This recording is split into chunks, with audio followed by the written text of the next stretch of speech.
இப்போ முதல்ல போத்திபாருக்கு வீட்டில் போகும்போது எனக்கு யாரும் இல்லை, சிறைச்சாலையில் யாரும் இல்லை. இப்போது அவனுக்குன்னு ஒரு மனைவி இருக்குது, அவனுக்குன்னு 2 பிள்ளைகளை என்ன செஞ்சுருக்கிற கர்த்தர் கொடுத்துருக்கிறாரு.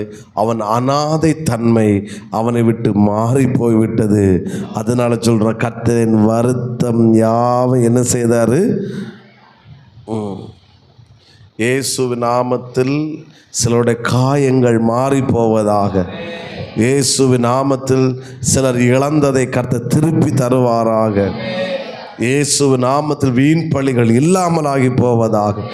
இயேசுவின் நாமத்தினுடைய அனாதை தன்மை மாறுவதாக. உனக்குன்னும் பிள்ளைகளை கர்த்தர் நிச்சயமாக கொடுப்பார். உன்னையும் வாத்திறந்து அப்பா அம்மானு கூப்பிடுறதுக்கு ஒரு மனாசையை கர்த்தர் உன் கரத்தில் கொடுப்பார் என்பதை நீ மறந்து விடாதே. யோசேப்பின் தேவன் உங்களோடு கூட இருக்கிறார்.